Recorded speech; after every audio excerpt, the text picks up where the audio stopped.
dynamic compression ratio is only about 8:1. Cheap gas works great.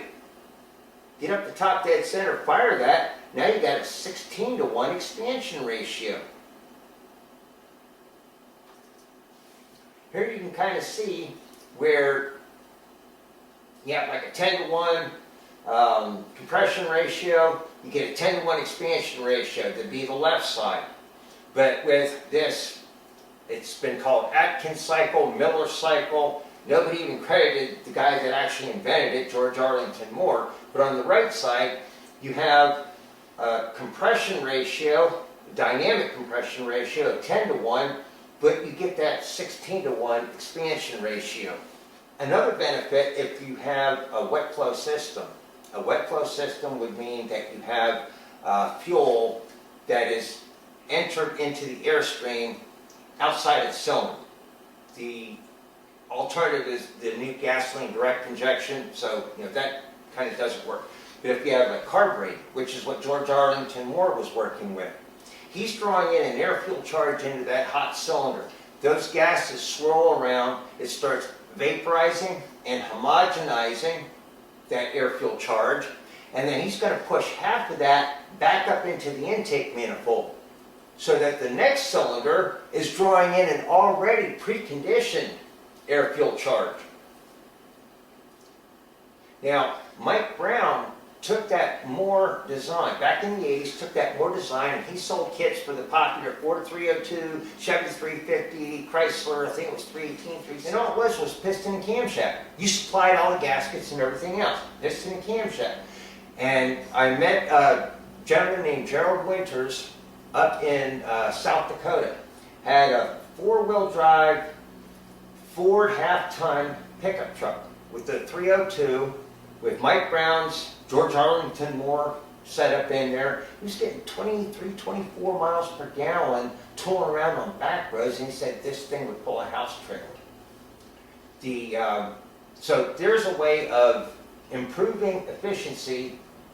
If you're going to do an engine design, it might require a custom cam grind, but increasing compression increases expansion ratio, which increases how much of that chemical energy you're able to extract from the fuel in a mechanical type of a fashion. We also have parasites in the engine. A popular trick is, I'm going to rebuild my engine, I'm going to put a high volume, high pressure oil pump in there. With very few exceptions, you're just going to use more horsepower to drive that oil pump.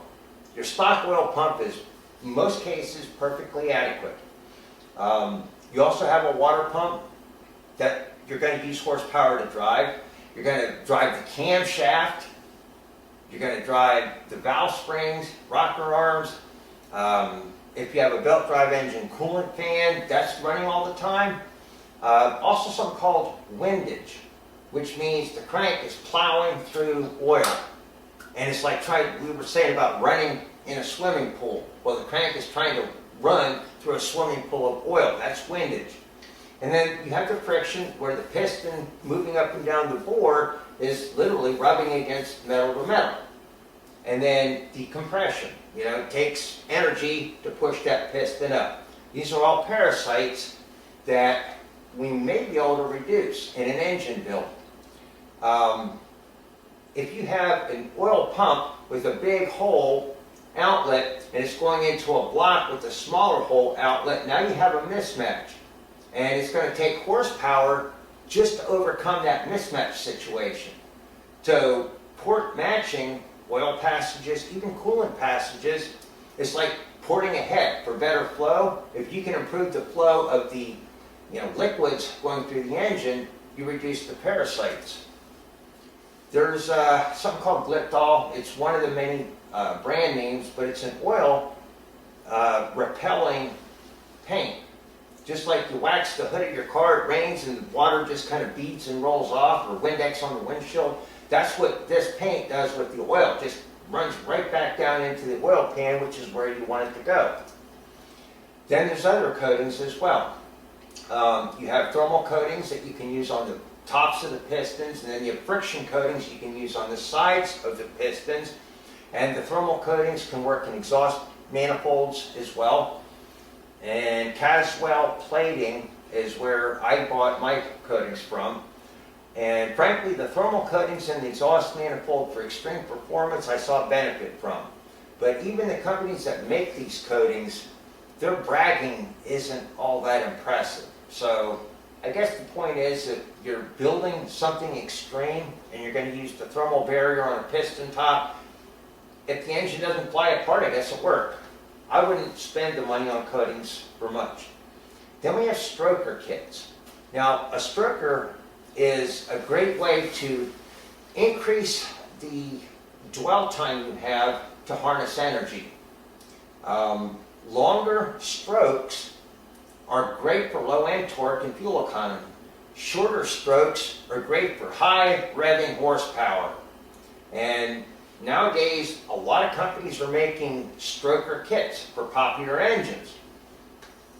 But, of course, they're suggesting that you go big throttle body, big cam, and make big power. So longer stroke, good for low RPM, torque and fuel economy. While you're in there, the longer stroke can give you that higher compression expansion ratio. And if you're building for fuel economy, that means that you don't have to go with all the expensive cam, lifters, rocker arms, custom length push rods, all that stuff that adds to the cost. You can keep your stock valve train, reduce the cost of the build, and for fuel economy, it actually works better than all that other stuff. If you're going to replace the camshaft, something like a rock crawler cam. I'm building a stroker for a 4-liter to 4.6-liter stroker from a Jeep, and Jeep's off-road rock crawler, that's basically not a whole lot of duration, very little overlap. The engine will idle smooth as silk at 400 RPMs. It gives you incredible low-end torque and good fuel economy. Let's look at some real-world examples here.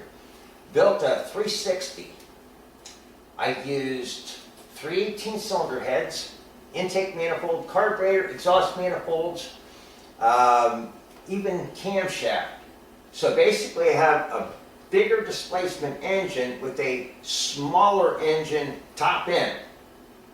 And with that package, I used 71 flat top pistons, and it gave me about a 10.8 to 1 compression ratio.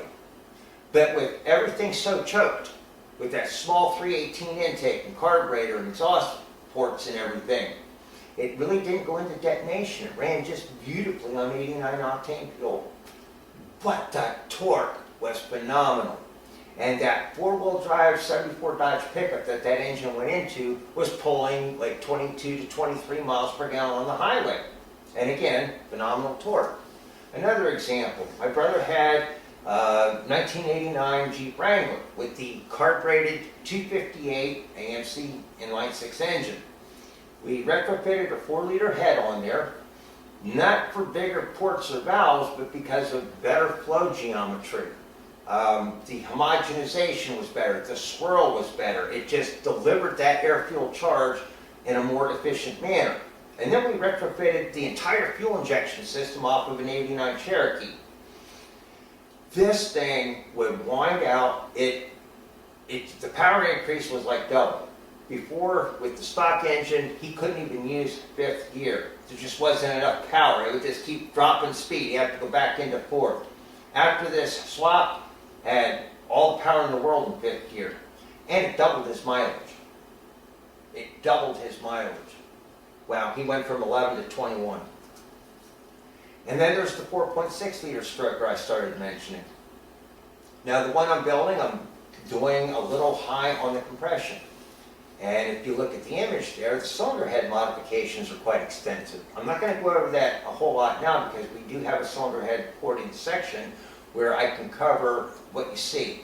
But in short, some are seeing grooves, heavily radiused combustion chamber transitions, and then just cleaning up the bowls and around the seats and guides.